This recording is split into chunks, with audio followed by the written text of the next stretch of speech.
Okay, तो start करते हैं। तो कल मैंने आपको V equal to I R, V equal to I R मैंने प्रूफ करा दिया था, है ना। The relation between voltage and the current, V equal to I R मैंने आपको बता दिया था। क्लियर है क्या बात? तो व्हाट इज आर? ये ओम्स लॉ भी होता है। आर क्या होता है बेटा? Resistance is equal to rho L upon A. Resistance is equal to rho L upon A. तो जो रेजिस्टेंस होता है कंडक्टर का या भी किसी मटेरियल का, मान लें हम, तो रो एल अपॉन ए होता है। Resistance directly proportional to rho, directly proportional to length and inversely proportional to area, ऐसे करके होता है। क्लियर है क्या बात? तो इसी आधार पर आप ओम का नियम भी लिख सकते हो, है ना। तो लिख लो, यहां पे हेडिंग डाल लो, Ohm's law. Ohm's law, what is Ohm's law? देखो, ओम्स लॉ क्या है? यदि आप वोल्टेज V और R, V और I के बीच में यदि आप ग्राफ खींचते हो, यानी कि इनपुट वोल्टेज और आउटपुट करंट के बीच में, यदि वोल्टेज और करंट के बीच में आप, वोल्टेज का मतलब है पोटेंशियल डिफरेंस के बीच में और करंट में आप यदि ग्राफ खींचते हो, तो V is equal to I R, ये मैंने कल आपको निकलवा दिया था। और V की जगह क्या लिखेंगे हम? ये V एक्सिस है, इसकी जगह Y और I की जगह X, तो Y is equal to X into R।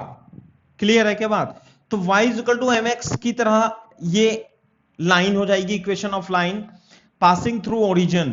तो ये इस तरीके से बन जाता है। और यदि मैं इसे थीटा ले लूं, तो इसमें जो टेन थीटा होगा V और I ग्राफ में, जो टेन थीटा होगा यानी कि slope of line, it means tan theta is equal to nothing but R। ये रेजिस्टेंस को रिप्रेजेंट करता है। क्लियर है क्या बात? This is Ohm's law. ठीक है, कॉपी करो।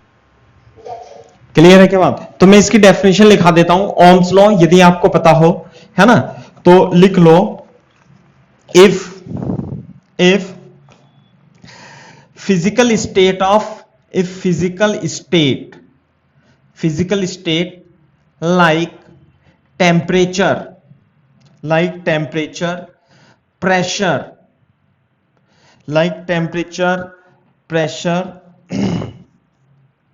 remains unchanged, then the potential difference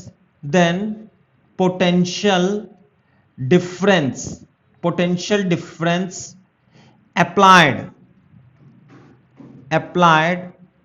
across terminal of conductor is directly proportional to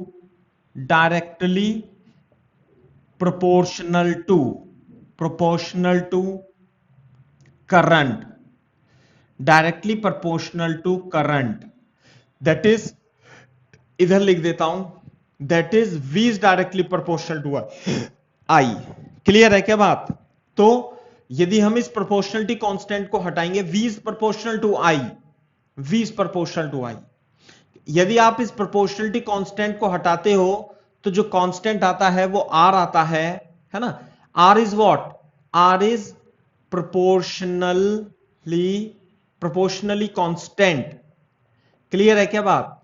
और इसे ही क्या बोलते हैं? इसे ही आप रेजिस्टेंस भी बोलते हैं, जो कि मटेरियल की नेचर पर और शेप एंड साइज पर डिपेंड करता है, V और I पे निर्भर नहीं करता। जो रेजिस्टेंस होगा V अपॉन I, यदि आप पोटेंशियल बढ़ाओगे तो करंट भी बढ़ जाता है सेम रेशो में, और रेजिस्टेंस क्या रहता है?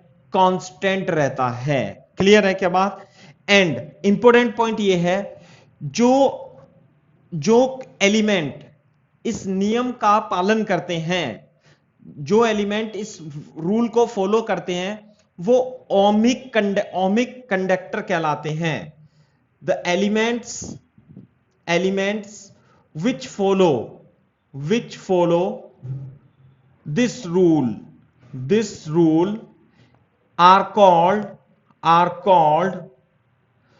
ohmic conductor, है ना। ohmic का मतलब जो ओम के नियम का पालन करें, which follow the Ohm's law are called ohmic law, और जो इस लॉ को फॉलो नहीं करते उन्हें अनओमिक कंडक्टर बोलते हैं, या अनोमिक और अनोमिक, है ना। ये तो मैंने ओमिक कंडक्टर लिखा दिया आपको, अब लिख लो अनओमिक, लिख लो अनोमिक elements, अनओमिक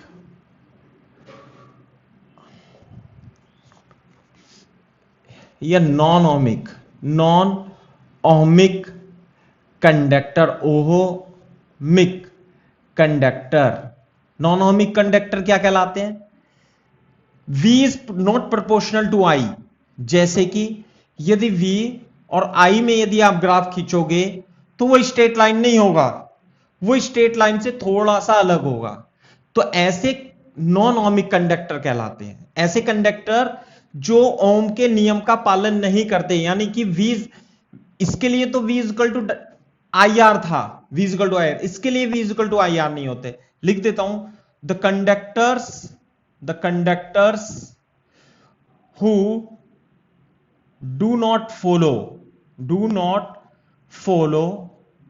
Ohm's law are called non-ohmic elements। Conductor या नॉन ओमिक, है ना, द कंडक्टर की जगह ऐसे लिख लो the elements. Non ohmic elements या कंडक्टर दोनों ही लिख सकते हो आप इसे, है ना। Non ohmic elements are those element which don't follow the Ohm's law, not follow Ohm's law, are called non-ohmic elements और कंडक्टर भी बोलते हैं। फॉर एग्जाम्पल डायोड, है ना, डायोड एक ऐसा एलिमेंट है जो नॉन ओमिक कैरेक्टरिस्टिक शो करता है ना। फॉर एग्जाम्पल डायोड को हम पढ़ेंगे, डायोड का सिंबल इस तरीके से होता है, तो ये नॉन ओमिक कंडक्टर होता है और इसमें V और I एक दूसरे के प्रोपोर्शनल नहीं होते, बल्कि कुछ इस तरीके से इसका ग्राफ बनता है, नॉन ओमिक कंडक्टर। तो छोटे छोटे क्वेश्चन, है ना, जो वेरी वेरी इंपॉर्टेंट क्वेश्चंस हैं छोटे छोटे से, तो वो मैं आपको सब बता देता हूं। क्लियर है क्या बात? फॉर एग्जाम्पल एक क्वेश्चन लिखते हैं, अभी हम न्यूमेरिकल स्टार्ट करते हैं। एग्जाम्पल नंबर 1, कैसे find the drift speed, find drift speed, कहीं कहीं से ड्रिफ्ट वेलोसिटी भी लिखा होता है, drift speed of free electrons, drift speed of free electrons in a copper wire, of area of cross section 10⁻⁻7 metre square, है ना, कैरिंग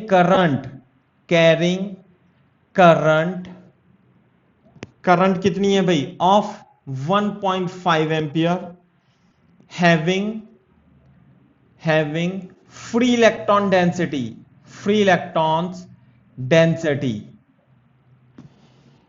8.5 इंटू 10 की पावर 28 पर मीटर क्यूब। तो इसमें आपको ड्रिफ्ट स्पीड निकालनी है। देखो हमें ड्रिफ्ट स्पीड निकालनी है। ड्रिफ्ट स्पीड तो वीडी होती है। कॉपर वायर एरिया दे रखा है कितना, 10⁻⁻7 मीटर स्क्वायर, यानी हमारे पास ये कॉपर वायर है और इसमें इलेक्ट्रॉन की ड्रिफ्ट स्पीड निकाल रखी है, और इसमें जो करंट है, हाँ भाई करंट की वैल्यू भी गिवन है 1.5 एम्पियर, और जो इसमें एन दे रखा है हैविंग फ्री इलेक्ट्रॉन डेंसिटी। मैंने बताया था ना आपको, इलेक्ट्रॉन डेंसिटी 10 की पावर 28 लगभग ऑर्डर की होती है, तो इसमें जो n की वैल्यू है वो 8.5 इंटू 10 की पावर 28 पर मीटर क्यूब है। बिल्कुल सही बात है। साथ में इसमें करंट ये है, तो क्या लिखेंगे, हाँ भाई कौन सा फॉर्मूला लगाएंगे, I = NEAVD का फॉर्मूला हम लगाएंगे। तो जो ड्रिफ्ट स्पीड होगी वो I/N इंटू ए हो जाएगी। बाकी सारी क्वांटिटी गिवन है और E की वैल्यू 1.6 इंटू 10 की पावर -19 हम रख लेंगे। आप इसके अंदर वैल्यू रखोगे then you will get the answer. बताओ इसका I आई की वैल्यू क्या आएगी 1.5 और n क्या आएगा नंबर ऑफ इलेक्ट्रॉन्स 8.85 8.5 इंटू 10 की पावर 28 और E की वैल्यू कितनी आ जाएगी बेटा 1.6 इंटू 10 की पावर -19 और एरिया जो है वो 10 की पावर -7 आएगा। सॉल्व करो इसे जल्दी से बेटा। पॉइंट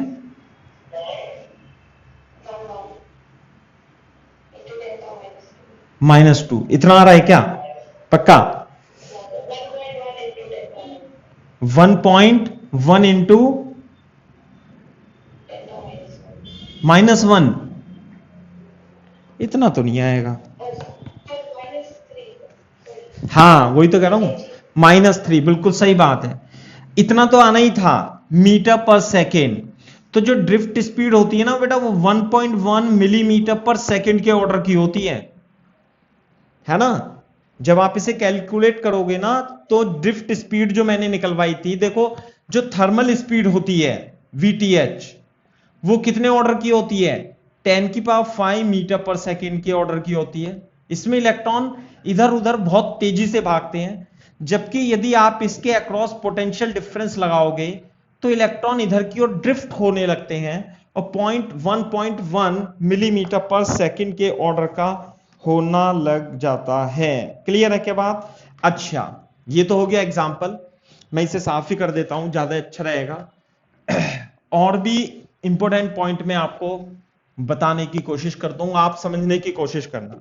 फॉर एग्जाम्पल मान लेते हैं हमारे पास एक कंडक्टिंग वायर है ऐसे करके है ना। क्या है ये conductor this is our conductor और मैंने इसमें एक बैटरी लगा दी। तो बैटरी लगा दी तो इसमें करंट क्या फ्लो हो रही है I वोल्ट की करंट हो रही है। अब मैं इस पॉइंट A को और B को दो पॉइंट कंसीडर करता हूं। क्लियर है क्या बात। तो मेरे को इसमें कंपैरिजन करना है। यहां पे जैसे इलेक्ट्रिक फील्ड EA है यहां पर इलेक्ट्रिक फील्ड EB है और यहां पे करंट डेंसिटी A है यहां B है यहां पे करंट A और यहां करंट B है। क्लियर है क्या बात। करंट डेंसिटी और रेजिस्टिविटी यहां पे रेजिस्टिविटी A है और यहां पे रेजिस्टिविटी B है। तो हमें इनमें रिलेशन बताना है ना। ऐसे लिख देंगे फाइंड रिलेशन बिटवीन इसे V लिख देता हूं इसे I लिख देता हूं रिलेशन बिटवीन फॉलोइंग क्वांटिटीज। इन क्वांटिटीज में मेरे को रिलेशन बताना है। व्हाट इज E ये हो जाएगी electric field. What is JB current density. What is I current. What is rho ये है रेजिस्टिविटी। क्लियर है क्या बात। अब मेरे को देखो यहां पे देखो क्या आप सबसे पहले में मतलब देखो ये मैंने क्वेश्चन तो वैसे ही लिख दिया। आप मेरे को बताओ कि यहां करंट IA है ना भाई ये करंट जा रही है I और यहां करंट IB है तो इनमें क्या रिलेशन होगा। क्या ये दोनों बराबर होंगे क्या IA ग्रेटर देन होगा क्या IB ग्रेटर देन होगा बताओ। A पर क्या है करंट I है और B पे करंट क्या है IB है। तो बोर्ड पे देखो जब ये दोनों पॉइंट आप कंसीडर करोगे तो दोनों से जो करंट जाएगी वो सेम ही जाएगी। तो A पॉइंट पर करंट और B पॉइंट पे करंट क्या होगा सेम ही होगी। यानी कि इस पॉइंट से जो निकलने वाली करंट है और इस पॉइंट से निकलने वाली करंट है दोनों में करंट सेम होगी। लेकिन बोर्ड पे देखो ध्यान से जो करंट डेंसिटी है करंट डेंसिटी जो होती है I/A होती है। तो यहां पर से जो करंट निकलेगी वो तो I निकलेगी यहां से भी करंट कितनी निकलेगी I निकलेगी। लेकिन यदि मैं करंट डेंसिटी की बात करूं है ना तो करंट डेंसिटी JA है और ये JB है। तो जो करंट डेंसिटी होती है क्योंकि करंट तो दोनों की सेम है दोनों में से करंट I जाएगी तो इनवर्सली प्रोपोर्शनल टू A है। तो जिसका एरिया ऑफ क्रॉस सेक्शन छोटा होगा ये छोटा हो रहा है तो यहां करंट की डेंसिटी यानी current per unit ampere area current per unit area ज्यादा होगा तो जे ए ज्यादा होगा। तो आप इलेक्ट्रिक फील्ड और इलेक्ट्रिक फील्ड, ये क्या है, electric field at A, electric field of B में रिलेशन बता सकते हो? हाँ, बोर्ड पे देखो, J is equal to sigma E होता है, ध्यान रखना। और सिग्मा क्या होती है भाई? सिग्मा होती है कंडक्टिविटी। कंडक्टिविटी सिग्मा किस पे निर्भर करती है? N square tau upon m, यानी number of free electron, electronic charge, tau. Tau is the relaxation time, average time between two successive collision mass. तो बोर्ड पे देखो, J is directly proportional to electric field, यानी conductivity तो दोनों की ए और B पे क्या होगी? सेम होगी, लेकिन इलेक्ट्रिक फील्ड अलग अलग होगी, क्योंकि जहां पर करंट डेंसिटी ज्यादा है वहां इलेक्ट्रिक फील्ड भी ज्यादा होगी। तो करंट डेंसिटी कहां पे ज्यादा है? ए पर। तो इलेक्ट्रिक फील्ड ए और इलेक्ट्रिक फील्ड एट बी में क्या रिलेशन होगा? कहां पर इलेक्ट्रिक फील्ड ज्यादा होगी? जहां पर करंट डेंसिटी ज्यादा होगी वहां पर इलेक्ट्रिक फील्ड भी ज्यादा होगी। तो A will be greater than E B. बात समझ में आ रही है नहीं? साथ में रो ए और रो बी रेजिस्टिविटी।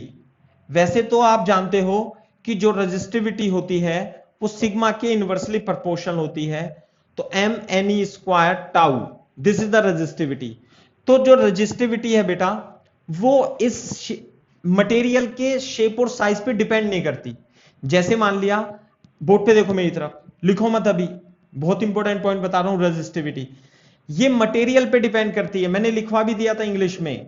ये नंबर ऑफ मटेरियल पर और टेम्परेचर पर डिपेंड करती है। आई बात समझ में? रेजिस्टिविटी जो होती है मतलब फॉर गिवन टेम्परेचर यदि कंडक्टर ऐसा है तो इसकी शेप कैसी भी हो, यहां पर हो, इसकी रेजिस्टिविटी सेम ही रहेगी। क्लियर है क्या बात? शेप पे निर्भर नहीं करती। तो रेजिस्टिविटी ए और रेजिस्टिविटी बी दोनों की सेम रहेगी रेजिस्टिविटी। क्यों रहेगी रेजिस्टिविटी सेम? क्योंकि ये मटेरियल पे डिपेंड करती है। मटेरियल, एम ए, मटेरियल पर डिपेंड करती है, डिपेंड है ना, मटेरियल पे डिपेंड करेगी। इसलिए ए और बी पर कंडक्टिविटी या रेजिस्टिविटी दोनों की सेम होगी। ये कंटिन्यू करता हूं, है ना, आफ्टर 10 मिनट। आप इतने सवाल कर लो इतने में, है ना। बहुत इंपॉर्टेंट क्वेश्चन है। अगर जो आप इसमें ना इन क्वेश्चंस को नहीं करोगे तो आपको कंफ्यूजन हो सकती है कि इलेक्ट्रिक फील्ड कहां पे ज्यादा होगी, करंट डेंसिटी कहां पे ज्यादा होगी, इस तरीके से। क्लियर है क्या बात? ठीक है। अच्छा, मैं अब एक आपको क्वेश्चन और कराता हूं ओम्स लॉ पे, है ना, वेरी इंपॉर्टेंट क्वेश्चन है वो भी। एक तो आज हमारा इंटरनेट, देखो क्वेश्चन देखो, यदि मैं आपसे V equal to I R पूछूं तो वोल्टेज और करंट के बीच में ग्राफ यदि मैं आपसे पूछता हूं तो ये थीटा है। क्लियर है क्या बात? ये है थीटा, ऐसे, ठीक है। और ये टेन थीटा क्या होता है बता सकते हो आप? हां बता सकते हैं, रेजिस्टेंस के इक्वल होता है। और रेजिस्टेंस किसके इक्वल होता है बेटा? रेजिस्टेंस होता है रो एल अपॉन ए। तो यानी कि जो टेन थीटा है it is directly proportional to rho. Clear है क्या बात? रेजिस्टिविटी, और यदि मैं आपसे ये पूछूं जो थीटा होगा वो कंडक्टिविटी होती है, और टेन थीटा जो होगा वो कंडक्टिविटी क्या होगी? N square tau upon M. तो बोर्ड पे देखना, ये जो टेन थीटा है एन ई, क्या मैं इसे टाउ के इनवर्सली प्रोपोर्शनल लिख सकता हूं? और जो टाउ है ये क्या होता है बेटा? ये होता है रिलैक्सेशन टाइम, रिलैक्सेशन टाइम, है ना, टाउ रिलैक्सेशन टाइम। और रिलैक्सेशन टाइम जो होता है, time, relaxation time directly proportional होता है टेम्परेचर के। नहीं आई बात समझ में? जिसका टेम्परेचर ज्यादा होगा रिलैक्सेशन टाइम उसका होगा कम। तो बोर्ड पे देखो, जो V और I में ये जो स्लोप है tan theta inversely proportional to tau है, और जो टाउ होता है वो रूट के प्रोपोर्शनल होता है, यानी tan theta is proportional to root T, T for temperature. बात समझ में आती है नहीं? यानी कि थीटा जो है, थीटा जिसका टेम्परेचर ज्यादा होगा उसका थीटा ज्यादा होगा। आ रही है क्या बात समझ में सौजन्या? कॉपी करो जरा इसे। पानी दिए रवि, पानी दिए, है ना? अच्छा, अब ये देखो हमारे पास एक रेजिस्टेंस है, मान लिया एक कंडक्टर है, सही है? तो कंडक्टर का एरिया तो फिक्स रहेगा, कंडक्टर की लेंथ फिक्स रहेगी। क्लियर है क्या बात? तो इसकी जो रेजिस्टेंस होता है वो क्या होता है, रो एल अपॉन ए, या हम sigma L upon sigma into A लिख सकते हैं ऐसे करके, R is equal to L sigma upon A लिख सकते हैं। सही है क्या बात? ऐसे करके। तो अब बोर्ड पे देखो एक बार, यदि ये कंडक्टर है, क्या है ये कंडक्टर, तो जब ये कंडक्टर है इसका टेम्परेचर मान लिया, तापमान इसका T है। आई बात समझ में? टेम्परेचर क्या है इसका T। तो यदि आप इसका if temperature is increased, temperature यदि मैं इस if temperature of conductor is increase, यदि टेम्परेचर इसका बढ़ जाएगा, टेम्परेचर यदि इसका बढ़ जाएगा, तो मेरे को ये बताओ टेन थीटा यानी कि रेजिस्टेंस टेम्परेचर बढ़ने पे, then theta will also increase, ऐसे करके है, विल ऑल्सो इंक्रीज। बोर्ड पे देखो, ध्यान से देखो, अगर जो मैंने आपको for a given temperature, for a given conductor है ना, VI graph is given below, example लिख लेना है यहां पे ऐसे करके, है ना, given below for different temperature T1 and T2। मान लिया इस कंडक्टर का फॉर ए गिवन कंडक्टर का मतलब है उसकी लेंथ और एरिया क्या दोनों की सेम है, और एक ये T1 टेम्परेचर पर है और एक ये T2 टेम्परेचर पर है, ऐसे लिख लेते हैं, ये T2 है ये T1 है। बात समझ में आई? तो फाइन, ये टेम्परेचर है बेटा, टेम्परेचर, हमें ये बताना है find whether T1 is greater than T2, T1 is greater than T2 और T1 is equal to T2, which option is the correct option. ये ठीक है ना? तो बता सकते हो सौजन्य मेरे को इसमें टेम्परेचर कौन सा ज्यादा होगा, T1 या T2? नहीं, देखो ध्यान से, थीटा किसका टेन थीटा ज्यादा होगा, T1 ज्यादा होगा। क्यों? ध्यान से देखो, इसे मैं θ2 मान लेता हूं, इसे मैं θ1 मान लेता हूं, तो मैं यहां पे सॉल्यूशन लिख देता हूं, आप भी लिख लेना चाहे ऐसे ही, θ1 इज ग्रेटर देन θ2, इसलिए tan θ1 is greater than tan θ2 भी होगा, और tan θ1 यानी कि √T1 यानी कि T1 is greater than T2। तो टेम्परेचर T1 और T2 में T1 ज्यादा होगा क्योंकि इसकी स्लोप ज्यादा है। स्लोप ज्यादा है, अरे स्लोप क्या देता है बता सकते हो? VI ग्राफ में स्लोप क्या देता है सौजन्य, जल्दी बताओ मेरे को, जब भी पढ़ाऊंगा जब ये बताओ कि स्लोप क्या देता है VI ग्राफ में, R देता है, और रेजिस्टेंस को मैंने बता दिया ना, ये L अपॉन है, ये तो गिवन कंडक्टर है तो कांस्टेंट रो यानी सिग्मा, यानी इतनी सारी चीज मैंने बताई थी, तो यानी कि ये tan रूट टेम्परेचर के प्रोपोर्शनल होता है, इसलिए T1 is greater than T2, this option is the correct option for given conductor. Clear है क्या बात? ये सवाल आया नहीं है लेकिन बच्चों को आता है, देखो कॉन्सेप्ट समझाने पर बच्चों को आ जाता है कि हाँ भाई हमें पता लग गया VI ग्राफ में tan थीटा रेजिस्टेंस के प्रोपोर्शनल यानी टेम्परेचर के डायरेक्टली प्रोपोर्शनल होता है स्क्वायर रूट के, लेकिन वो क्वेश्चन बदल देता है, क्वेश्चन क्या कर देता है वो ध्यान से देखो, फिर आपको वो कंफ्यूज कर देगा, फाइंड वेदर, है ना, विच इज करेक्ट, मैं शॉर्ट में लिख रहा हूं Saujanya, whether T1 is greater than T2, T1 is less than T2, कैसे? ये I दे देगा और ये V दे देगा, फिर ये कहेगा ये T2 है, ये कहेगा ये टेम्परेचर T1 है। टेम्परेचर और टेम्परेचर। अब बताओ मेरे को which option is the correct option? A option और B option is the correct answer. बिल्कुल सही बात है, लेकिन अगर जो मैंने आपसे पूछा नहीं होता तो आप इसे आसानी से गलत कर देते है ना, क्योंकि आपको तो याद ही है कि देखो आई और वी है, तो ये जो होगा θ2 और ये लेंगे अब की बार θ1, तो θ2 इज ग्रेटर देन θ1, इसलिए T2 is greater than T1। This is the correct answer. तो B option is the correct option. तो बहुत ही अच्छा क्वेश्चन है, छोटा सा ये।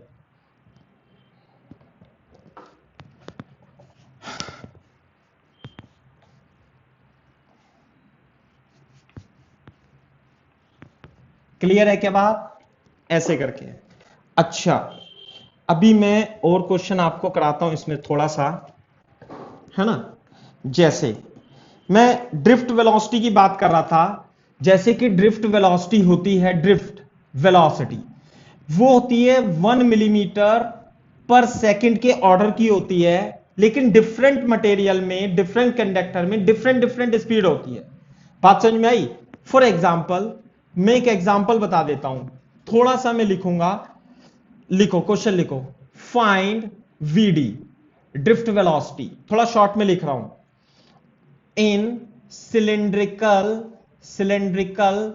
कंडक्टर, इन सिलेंड्रिकल कंडक्टर। मैं यहां पे इसका लिख देता हूं, यह है सिलेंड्रिकल कंडक्टर और इसकी लेंथ कितनी है बेटा? 1 मीटर है, सही है। और इसका जो एरिया है, एरिया ए, वो कितना है बेटा? 10⁻⁻6 मीटर स्क्वायर है। मैं इंग्लिश में नहीं लिख रहा हूं, मैथ्स में लिख रहा हूं। और cylinder conductor having current, carrying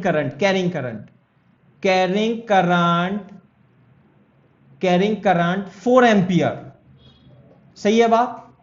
और एरिया और लेंथ दे रखी है इसकी।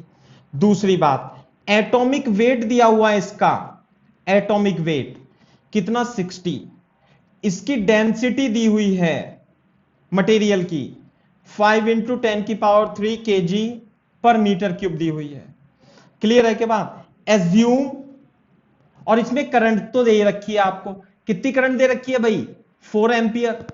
ये निकालना है। Assume that there is one free electron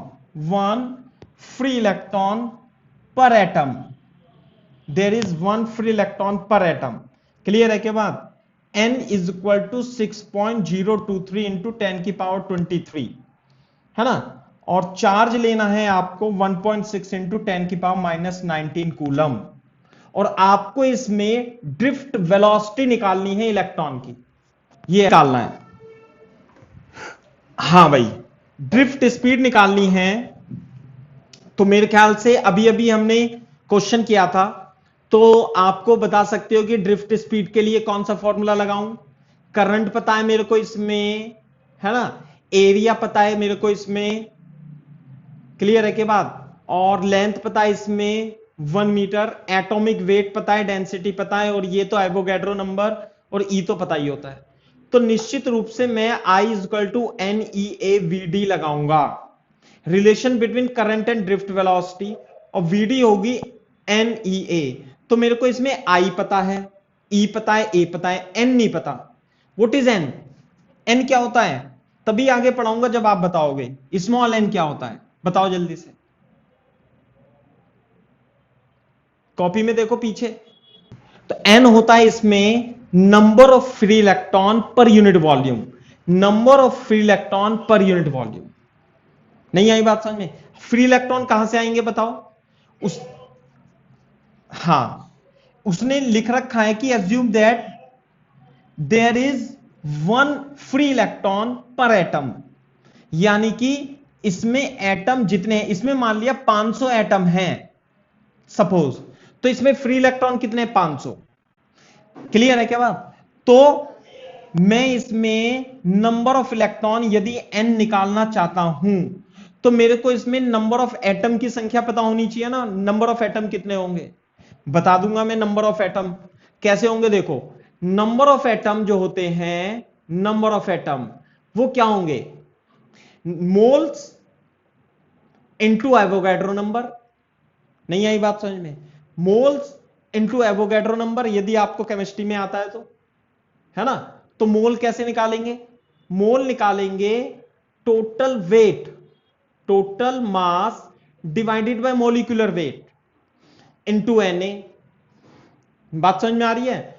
और नंबर ऑफ एटम, सुनो मेरी बात, पर एटम पर फ्री इलेक्ट्रॉन, एक फ्री इलेक्ट्रॉन है तो यही तो नंबर ऑफ एटम लिखें या नंबर ऑफ फ्री इलेक्ट्रॉन लिखें, फ्री इलेक्ट्रॉन, बात तो एक ही है ना। अब ये क्या है, total mass divided by molecular weight, तो इसने क्या दे रखा है, एटॉमिक वेट ये दे रखा ना, एटॉमिक वेट।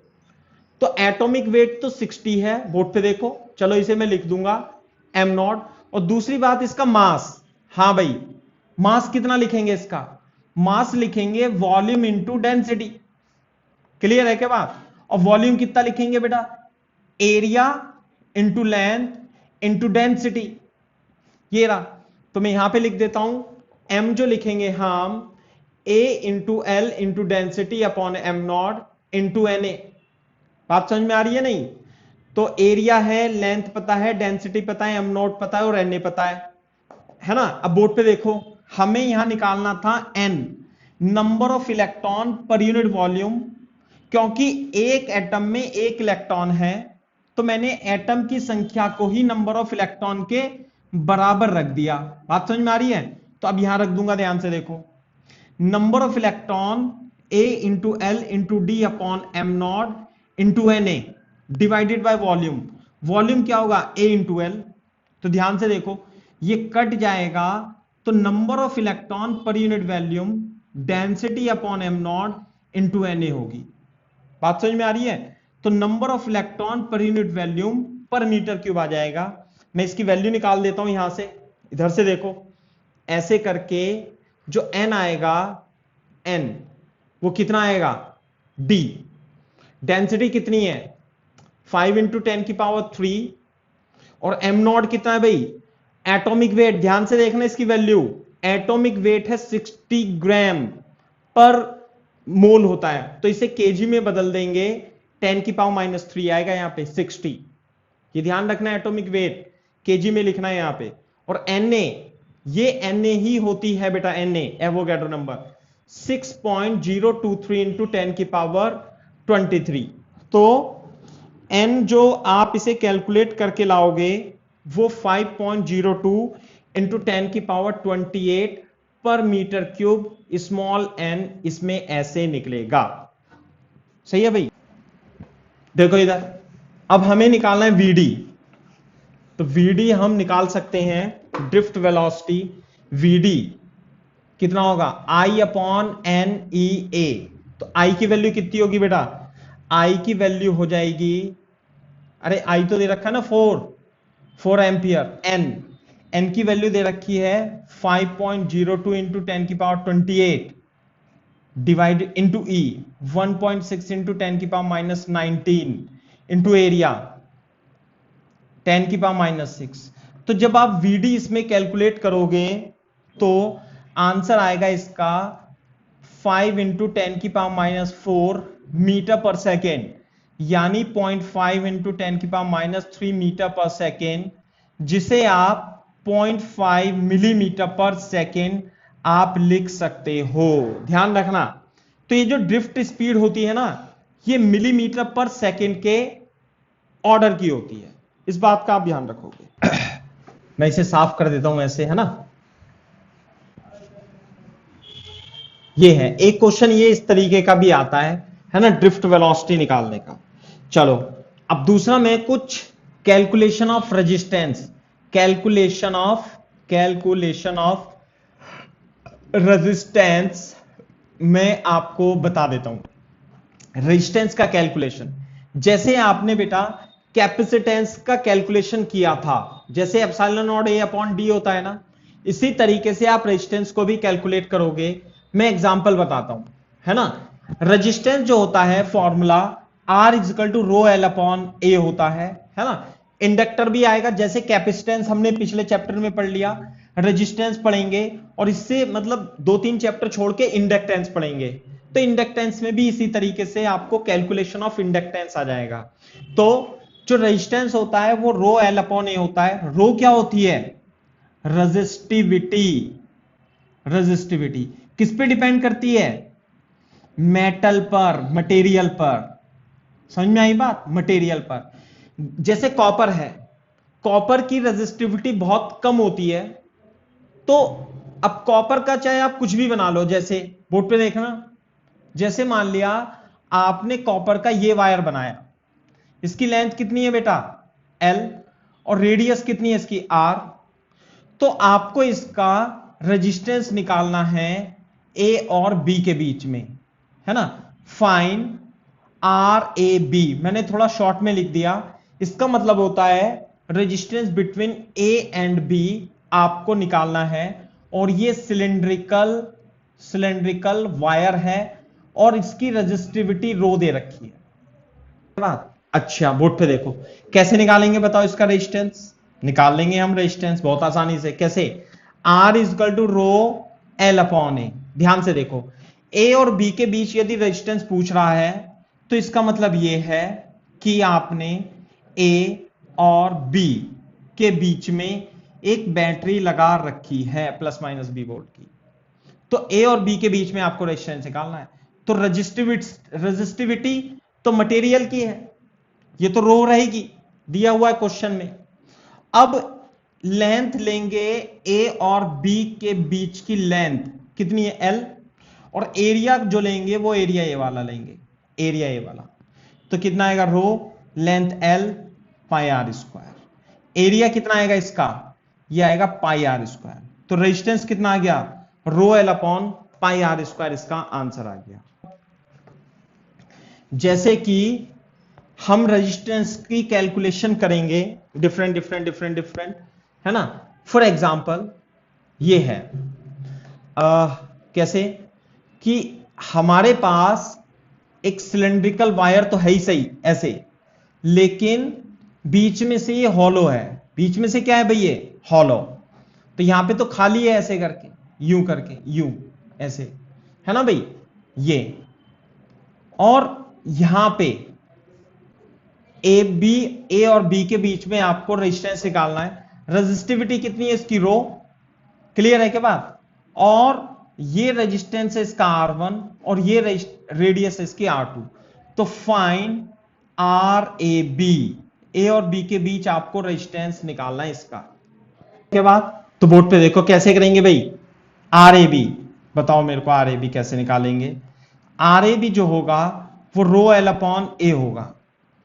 तो रेजिस्टिविटी तो रो हो गई, और इसकी लेंथ कितनी दे रखी है? L दे रखी है ना?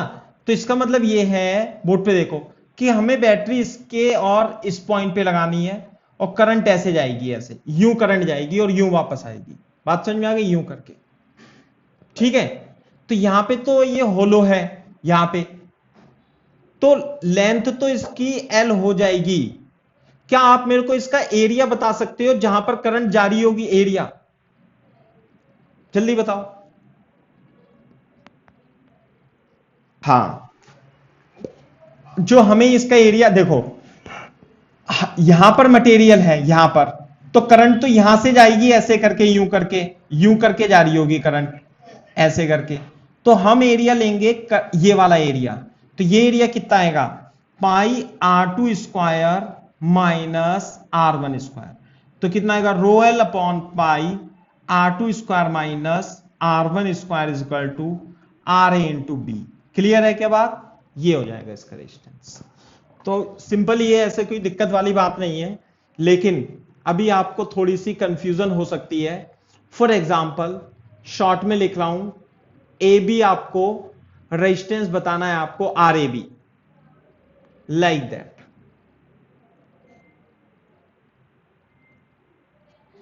ये है ना, यूं करके, यूं ऐसे करके, ये A है ना भाई?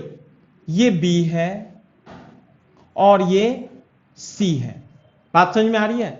तो मेरे को ए पॉइंट और मेरे को बी पॉइंट के बीच में वो रेजिस्टेंस बताना है कि बोर्ड पे देखो, इसमें आपको बैटरी अब की बार ऐसे लगानी है, ध्यान से देखो, ये जाएगी करंट ऐसे यूं करके, यूं करंट जाएगी, यूं वापस आएगी ऐसे, तो लेंथ अब की बार क्या होगी बताओ?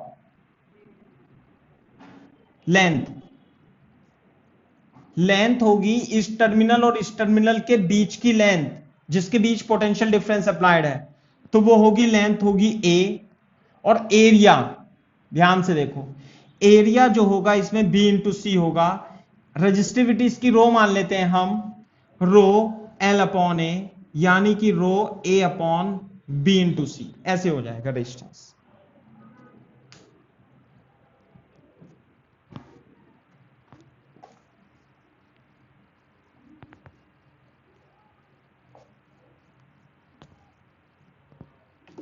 क्लियर है क्या बात?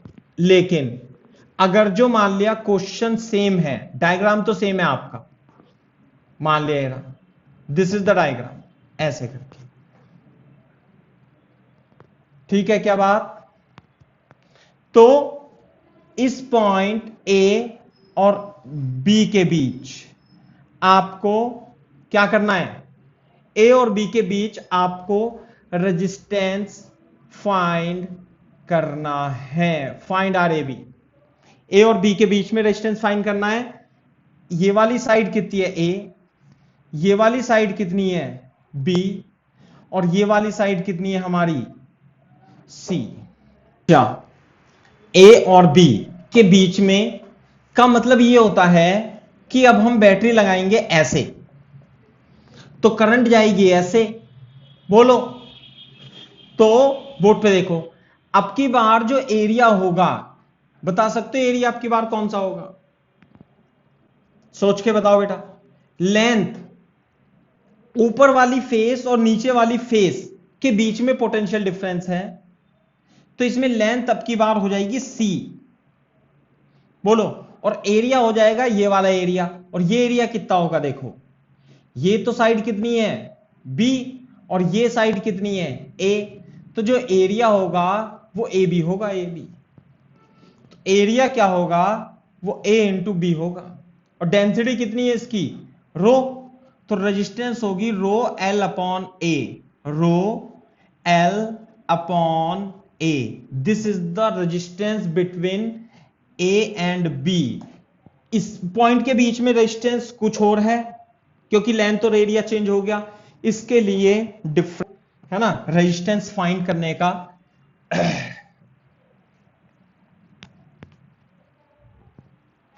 बोर्ड पे देखो, लिख लो क्वेश्चन, लिखो, find the length of A copper wire, find the length of a copper wire whose resistance is 2 kilo ohm and its area of cross section is 0.1 millimeter square. Density of copper is 1.7 into 10 की power -8 ओम metre, है ना resistivity. तो आपको इसकी length बतानी है। आ रही है क्या बात समझ में? करो। अरे कॉपर वायर देखा है अपने घर पे? कॉपर का वायर ऐसे करके होता ना, ये रहा कॉपर का वायर ऐसे होता है। तो इस कॉपर के वायर की रेजिस्टिविटी इतनी है। आप एससीवी की टेबल में देखोगे तो कॉपर मटेरियल की रेजिस्टिविटी इतनी रहती है, देख लेना चाहे आप। तो ये डेटा याद नहीं करना है, लेकिन अपने को पता होना चाहिए कि इस ऑर्डर की रेजिस्टिविटी होती है, साथ में ओम मीटर इसकी यूनिट होती है। क्लियर है क्या बात? तो हाँ, मीटर में R is equal to rho L upon A, तो लेंथ होगी R into A upon rho. तो रेजिस्टेंस कितना दे रखा है? 2 किलो ओम। 2 किलो ओम का मतलब है 2 इंटू 10 की पावर 3 ओम। और देखो एरिया दे रखा है इसने, एरिया है 0.1 मिलीमीटर स्क्वायर, 0.1 इंटू 10⁻³ मीटर का स्क्वायर, यह आ जाएगा 0.1 इंटू 10⁻⁶ मीटर स्क्वायर, यानी 10⁻⁷ मीटर स्क्वायर एरिया आ गया। तो यहां एरिया लिखेंगे हम 10⁻⁷, है ना, और रेजिस्टिविटी 1.7 इंटू 10⁻⁸। थोड़ा सा सिंप्लीफाई कर देंगे तो कितना आ जाएगा बेटा 10⁻⁴/1.7, 20/17 4, अच्छा मीटर, खूब सारी आ रही है ये तो।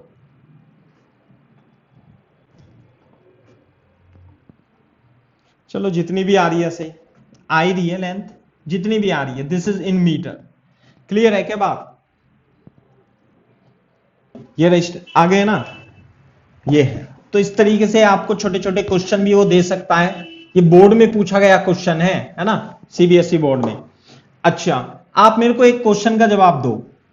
मान लिया ये एक रेजिस्टेंस है, यानी कंडक्टर वायर है, यदि मैं इसकी रेजिस्टिविटी, ये मान लिया कॉपर का वायर है, तो इसकी रेजिस्टिविटी कॉपर की है, आर कॉपर है ना, वही जो मैंने अभी लिखी थी, है ना, कितनी लिखी थी, चलो जितनी भी लिखी थी मेरे को याद नहीं है।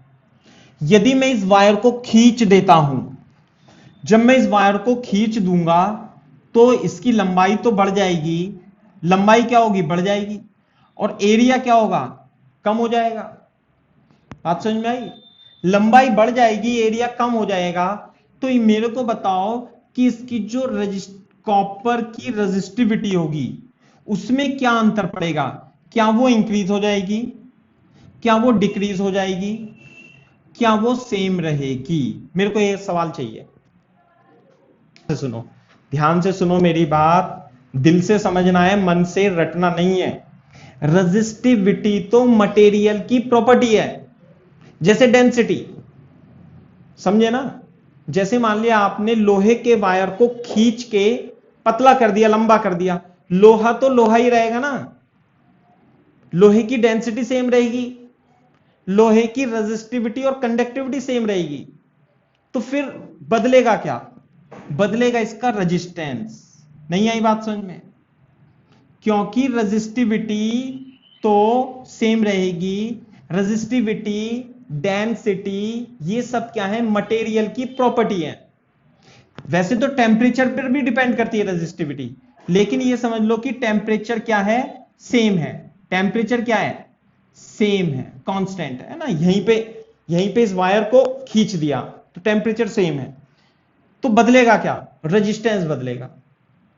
देखो ध्यान से, अब मेरे को बताओ कि इस केस में रेजिस्टेंस R1 है और इस केस में रेजिस्टेंस R2 है, तो बताओ R1 ग्रेटर देन R2 होगा या R1 लेस देन R2 होगा?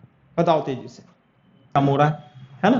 तो यदि हम इसे खींच देते हैं तो लंबाई बढ़ जाती है और एरिया कम हो जाता है, तो रेजिस्टेंस बढ़ जाता है। क्लियर है क्या बात? तो इसे आप कॉन्सेप्ट में लिख लेना, रफ में आप कहीं भी लिख लेना, लेकिन ये मेरा क्वेश्चन नहीं है, क्वेश्चन तो डिफरेंट है ना। क्वेश्चन लिख लो, इसे रफ में लिख लो चाहे। If a wire is stretched to double of its length, double of its length, find new resistance, of wire if original resistance is R। Clear है क्या बात? ये है इफ, हाँ ये बताओ R। तो ध्यान से देखो मान लिया इसका एरिया A था, लेंथ इसकी L थी, रेजिस्टिविटी इसकी रो थी, तो इसका रेजिस्टेंस कितना होगा भाई, रो L अपॉन A होगा। जब मैं इससे डबल कर दूंगा, इसकी लेंथ डबल कर दूंगा, कितनी हो जाएगी, 2L। बोलो, तो रेजिस्टिविटी तो इसकी सेम रहेगी। मैं यही बता रहा था आपको, लंबाई बदलने से इसकी रेजिस्टिविटी नहीं बदल जाएगी, लेकिन इसका एरिया जो होगा वो छोटा हो जाएगा, और जो इसकी एल डैश होगी वो क्वेश्चन में दे रखी है वो दुगनी हो जाएगी। तो अब इसका जो आर डैश होगा वो कितना होगा, rho L dash upon A dash. Clear है क्या बात? तो बोर्ड पे देखो, R dash equal to rho, L dash कितनी है बेटा 2l। क्या आप मेरे को इसमें ए डैश बता सकते? ये सवाल आपने, हाँ चलो कोई नहीं, पहली बार आ रहे हो क्या पता आपके हिसाब से, है ना। बोर्ड पे देखो, एरिया कम होगा ये तो आपको पता होगा क्योंकि चित्र में दिख रहा है, मैंने बनाया क्योंकि। तो निकालेंगे कैसे? इसमें क्या चीज कांस्टेंट रहेगी? जैसे वायर है, इसे खींच दोगे तो इसका वॉल्यूम, हाँ इसका वॉल्यूम देखो, इसका वॉल्यूम जो रहेगा, वॉल्यूम कितना रहेगा, वॉल्यूम जो रहेगा वो कांस्टेंट रहेगा, a इंटू एल और a dash into L dash. तो जो a डैश होगा वो A L upon L dash होगा, और l की जगह तो l, ये 2l। तो एरिया जो होगा वो a बाय 2 आ जाएगा इस केस में। तो ये तो आसान हो गया, पता है आपको अभी, लेकिन नेक्स्ट दूंगा ना वो आसान नहीं रहने का है। तो rho into 2l upon A by 2 is equal to 4 rho L upon A, और ये कितना है भाई r, तो ये हो जाएगा आपका 4r। तो रेजिस्टेंस आ जाएगा 4r। तो आप मेरे को बता सकते हो, मैं एक्स्ट्रा पॉइंट लिखा देता हूं, change in resistance, change in resistance कितना आया भाई change, r dash minus r यानी कि delta r, 4r minus r is equal to 3r, this is delta r। Clear है क्या बात? दूसरी बात, relative change, relative change, relative change in resistance कितना आएगा भाई, रिलेटिव चेंज ये आएगा change divided by initial value, ये होता है रिलेटिव चेंज, यानी कि ये आएगा 3r delta r upon initial r। तो रिलेटिव चेंज कितना हुआ भाई 3r अपॉन r, ये हो गया 3। अच्छा, परसेंटेज चेंज कितना होता है भाई, परसेंटेज चेंज जो होता है वो delta r upon r into 100 होगा, और delta r upon r 3 into 100, तो 300% रेजिस्टेंस इंक्रीज हो जाएगा। लेकिन चलो मैं ऐसे करता हूं, to double of its length, ठीक है, डबल ऑफ इट्स लेंथ, हाँ आंसर तो 4r ही होगा, आंसर तो 4 आएगा।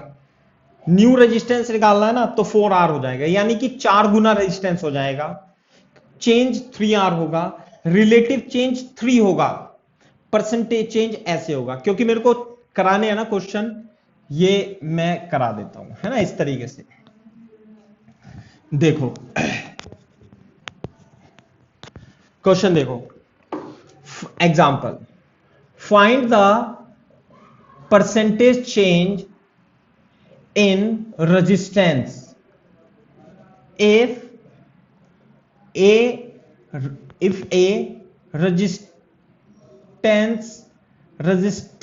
resistive wire is stretched and its radius becomes half of its original value. Clear है क्या बात? ये है क्वेश्चन।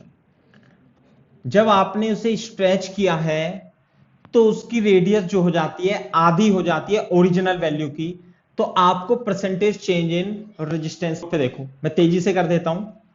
ये वायर है हमारा, थोड़ा बड़ा बना लेते हैं, है ना, ये अब हमने इसे खींचा, तो जब हम स्ट्रेच करेंगे तो हमें पता है कि इसकी लंबाई तो एल डैश हो जाएगी, इसकी रेडियस आर है, तो इसका जो रेजिस्टेंस होगा रो एल अपॉन ए यानी कि पाई आर स्क्वायर होगा।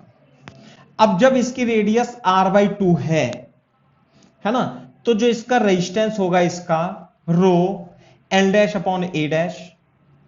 क्लियर है क्या बात? अब हमें L डैश A डैश तो पता नहीं है, तो कैसे करें? ध्यान से देखो, ध्यान से देखो। तो इसकी रेडियस r/2 है, तो इसका एरिया A डैश बता सकते हो आप कितना होगा? हाँ, A dash is equal to pi r/2 का होल स्क्वायर, तो A डैश होगा pi r square by 4। A dash is equal to A upon 4। आ रही है क्या बात समझ में? बिल्कुल सही बात है। तो मैं इसे ही चलो इतना ही लिख लेता हूं, फिर कोई दिक्कत भी नहीं है अपने को ऐसे लिखने में।